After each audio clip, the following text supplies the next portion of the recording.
Hi Cancer! Welcome po sa ating channel. Ito ay inyong daily kabay tarot reading for March 23, 2025. Please be reminded kung naka-resonate kayo, comment down. Kung hindi ka naka-resonate, ibigay niyo po sa iba kasi general reading po ito. This is for you Cancer ngayong March 23, 2025.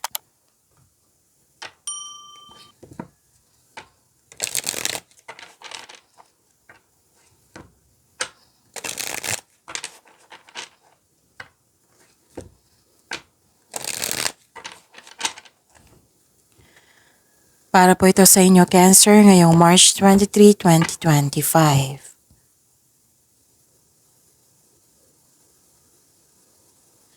Maraming salamat po sa inyong patuloy na suporta at maraming salamat din po sa mga hindi nag-skip ng ads. Gamitin ang reading na ito bilang gabay lamang sa mga hindi pa nag-subscribe. Subscribe na po kayo at click bell notification para malaman nyo na may bago tayong video.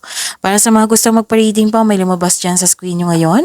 Panoorin nyo po, sundin ang instruction.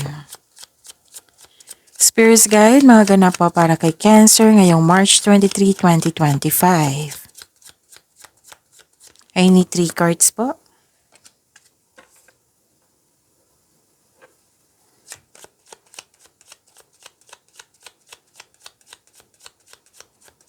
Cancer.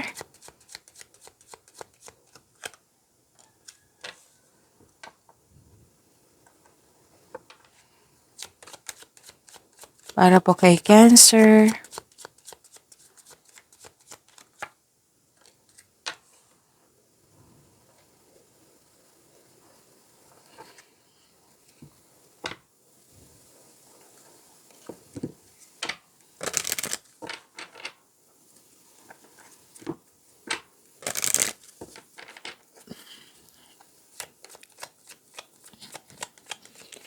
Spirit's Guide, mga mensahe pa para kay Cancer ngayong March 23, 2025. I need 2 cards po.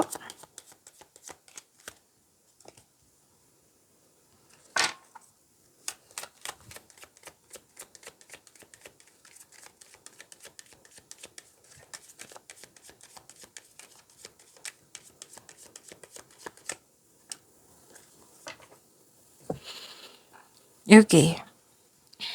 Cancer, ngayong March 23, 2025. Okay.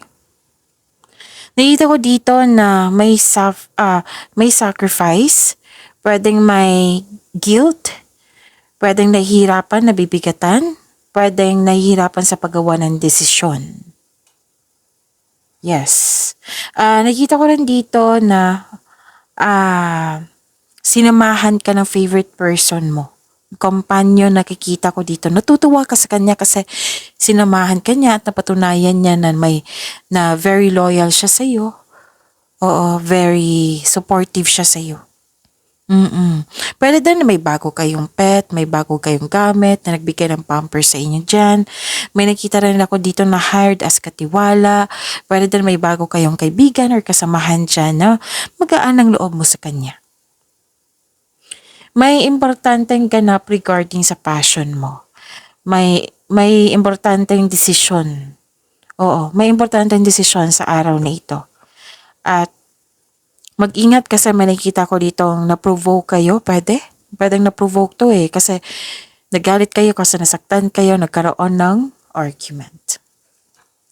So this is cleansing waters. Purification activates vibrant life force. Okay? And solitude. In silence, peace prevails.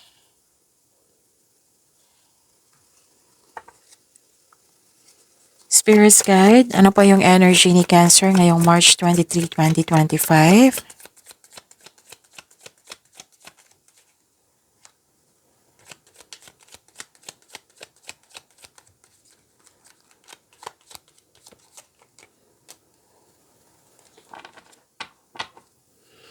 And the clarification of this card po.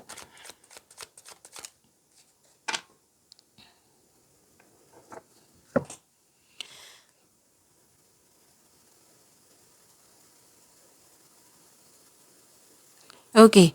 Kung may narinig kayo or may nakita kayong repeating message, meaning to say, pinupush ng cards nyo yan kasi ang ilan sa inyo hindi pa binigyan ng atensyon. Na kung maaari din po, bigyan nyo po ng solusyon at aksyon.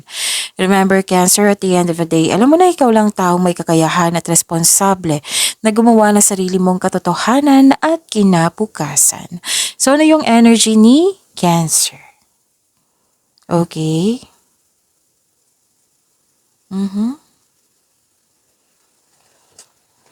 May nakita ko ditong yung tao na nanloko sa inyo, nagbago na po daw siya. Na-enlighten po at nagkaroon na, it might be guilty to. Oo. So, this is the repeating message na may guilt. So, yung may tao na nagbago na-enlighten siya, may na-realization, may ganap din dito na hindi mo kayang mag-isa or hindi mo kayang akuhin lahat. Pwedeng responsibilidad ito. Kaya nga yung nag-clarify siya dito sa oracle cards nyo di ba? Nabibigatan, nahihirapan, may guilt, may sacrifice. Yan. Yan yung nakikita ko dito. So, nag-clarify siya dito sa tarot cards nyo. So, tingnan natin kung hihingi siya ng sorry. Or tingnan natin sa susunod na reading. Hindi pa naman tapos yung reading. Okay, what is this? Okay. Nakita ko dito na nagkaroon po ng self-doubt and hesitation. Hindi ka mapakali. Mainit ang ulo mo dito. It might be this is the reason why yung argument, or guilt, or may sacrifice, nahirapan sa nabibigatan. So, nakita ko dito sa tarot cards nyo, hindi kayo mapakali, mainit ang ulo mo. It might be, nainis kayo sa delay. Kasi may delay dito. Pwedeng delay sa travel or delay sa hinihintay mong mensahe. Pwede din sa disconnection kasi may disconnection dito after nitong argument na ito. Hindi nag-usap. Pwedeng totally na loss of connection na to. Okay. Pwede din. Pwede din misunderstanding lang. Andyan siya. So, hindi ito ang sign na mag-give up ka sa delay, sa misunderstanding. Part kasi ng life natin yan, may delay may misunderstanding. Okay.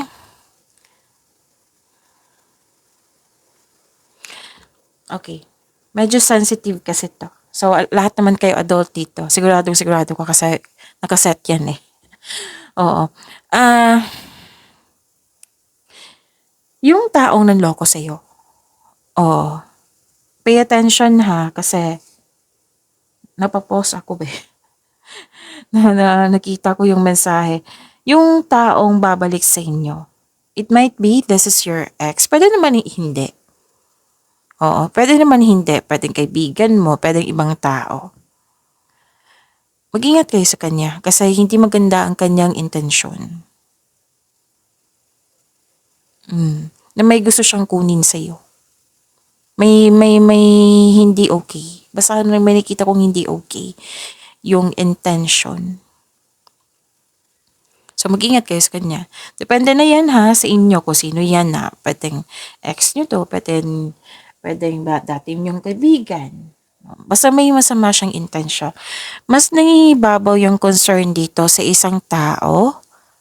Pwedeng makilala nyo pa lang ito. Or yung taong na-enlighten na niya. Oo, pwedeng isa lang taong to Basta may tao dito, pwedeng makilala mo pa lang. Or bagong kilala mo. Okay, bagong kilala mo. Kasi may siya may balak siyang, pwedeng love life to sa romance to. Kasi may balak, may ugaling maluloko. Ang ilan nga dito, ilan baka may mag-comment naman dyan. Baka may mag-comment na naman dyan, Cancer na, Miss Jab, wala naman ako maliligaw Wala naman ako. Sinabi ko kanina na pwedeng hindi to maliligaw, pwedeng hindi to bagong tao, pwedeng dati ito na na-enlighten. Pwedeng, basta may tao dyan na manluloko. Or, Pwedeng may balak ito na masama na may gustong kunin sa'yo. Or may message ako nakikita dito maka one night stand. Kaya dobleng ingat. Oh. So, sa mga nag-react dyan, Miss Ja, wala naman akong kadate. Kasi, gano'n. Yan yung usually basta may sasabihin na ako na ganyan. Yun nga, sabi ko kanina sa inyo, kung hindi kayo naka-resonate, bigay nyo sa iba. Marami naman ako nakikita dito Oh, na pwedeng dati mong kaibigan na may intention siyang mangutang sa'yo. Oh, pwede. Basta manluloko. Kaya mag-ingat kayo. Maaring iisa lang ito. Kasi this is a clarification. Yung taong na-enlighten niya, na mali niya, pero may gusto siyang kunin sa inyo, gusto niya makipagbalikan sa iyo, pero hindi pa rin siya nagbago. Kasi, kinarify dito na manluloko. Siniguro ko oo. Hindi naman lahat na mag-one night stand. Basta in-explain ko na mabuti kasi yan yung usually makikita ko sa comment section. Na depende na yan sa sitwasyon nyo ngayon. Kasi iba-iba kayo na experience Kaya na-explain ko lang. Okay, Cancer? Basta mag-ingat lang kayo sa isang tao. Spirits Guide. Career and Money po ni Cancer ngayong March 23, 2025.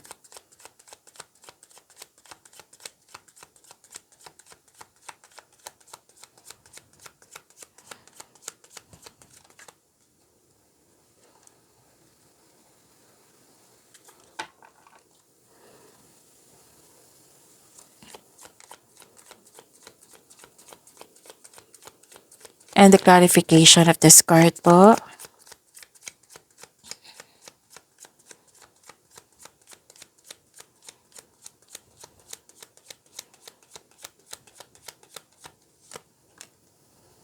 No. Okay, this is about your career and money, Cancer.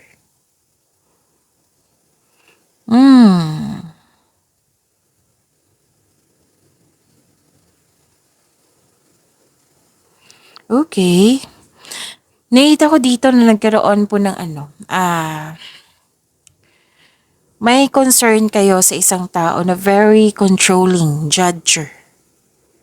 Mag-ingat kayo sa taong walang magandang intensyon sa iyo This is another card. Baka isang tao to or magkaiba. Oo.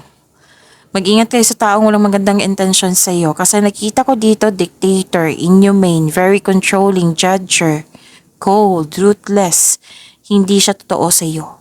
Yan yung klarong-klaro sinabi ng card dito. So mag-ingat kayo sa kanya. Kung gusto niyo malaman kung sino po iyan, itanong niyo po sa inyong intuition. Para siguradong sigurado. Oh, may celebration ako nakikita dito. Cancer.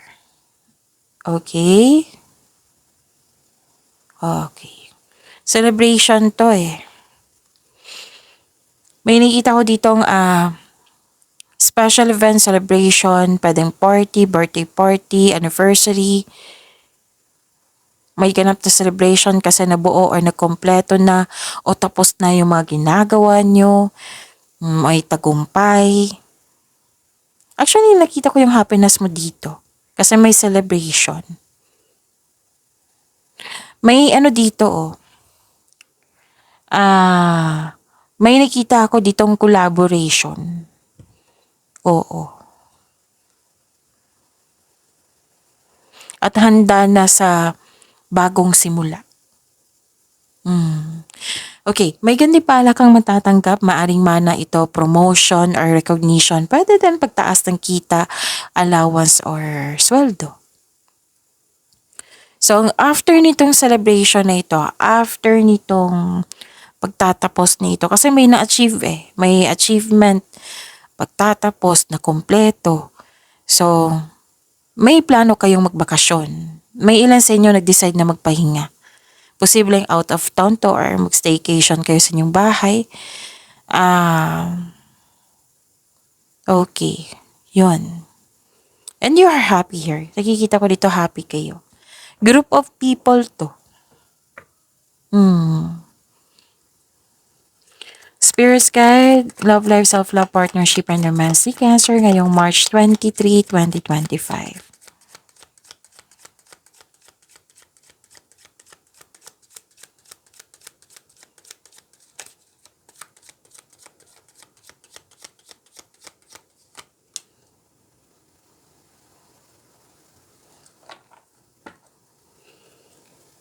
And the clarification of this card po.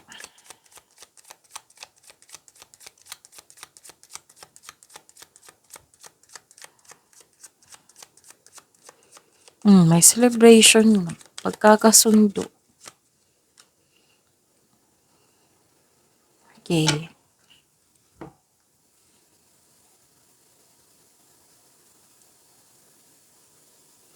Maraming salamat po sa patuloy na tiwala sa suporta sa ating channel at maraming salamat din po sa mga hindi nag-skip ng ads. May bagong simula dito. Nakikita ko dito, 'di ba, may sabi dito na collaboration. May collaboration din dito. May union, reunion, may partnership, bagong simula sa relasyon. Kakapasok lang ng relasyon. Pwede din nag-reunite. Pwede nagkaroon kayo ng deal, agreement, commitment, long-term plans. Basta nagkasundo yung dalawang tao. Pwede nakikita mo to na concern ka sa dalawang tao. Pwede kayong dalawa, yung sa isang tao. Cancer. May nakita ko ditong, destiny card to. May malaking good news ito sa mga single. Kasi destiny card po ito. Maghanda po kayo dahil parating na ang nakatadhana sa inyo. Cancer. Tapos para sa mga marelasyon sa buhay mag-asawa, okay. Masaya kayo ngayon. Ang couple, masaya kayo ngayon. Mahal na mahal yung isa't isa. At very supportive kayo sa mga ginagawa o plano nyo sa buhay. So may namuong relasyon nga. Kasi shared feelings to eh. Mutual attraction. Mostly romantic partnership talaga to. Yung mas nangingibabaw yung energy ng mga single dito. Siguro kinikilig ito. Kinikilig si Cancer. Okay, so this is partnership nakikita ko dito. This is good kasi nagkaroon ng balanse. Pagkakaunawaan, nagkasundo. Yan yung nakikita ko.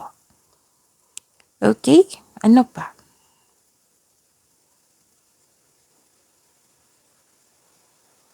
Okay. Nakikita ko dito na nagkaroon po ng granted yung manifestation mo. Another card na nagsabi na new beginning. May nagkaayos nga dito. Kitang-kita ko, dalawang card na mismo nagsabi dito. May nagkaayos. Okay. Sa mga marelasyon sa buhay mag-asawa, yun nga, nag-clarify siya dito. Dalawang card na po na mismo nagsabi, which is, wow. Sana all. Sana all Cancer. Kasi may blooming eh. Bloomingan yung pagsasama that has a potential to be stable. Sa mga single po, naging practical kayo sa buhay romansa, interesado ka lang sa mga stable na at trustworthy. Makakatanggap nga kayo ng good news, Oo. Mas nangibabaw talaga yung dito sa mga single or kakapasok lang ng relasyon. So, mas nangibabaw yung kilig nyo dito. Ramdam na ramdam ko, Cancer. At sabi po ng card dito, maging bukas po daw kayo sa mga advice ng mga nakakatanda sa'yo. Elders, wiser, mentor, parents. Yung may well-experienced na sa buhay pag-ibig. Ang ilan nga sa inyo dito, nag-health routine. May focus dito sa pagsasama. Basta may nakikita ko dito, hindi ka nagmamadali, you're putting effort without rushing. Nagkaroon ng development sa inyong sarili, sa inyong pagsasama, para mas maging matagumpay. May nakikita ko dito, parang natanggap, acceptance. acceptance. Acceptance, approve. Oh, may nakita ko dito, hindi parang. May nakita ko ditong approval. Pagyamanin niyo po yung blessings sa binigay sa inyo, Cancer. See you tomorrow. Please like, subscribe, and click bell button for notification para updated po kayo sa daily tarot reading natin. Maraming salamat po.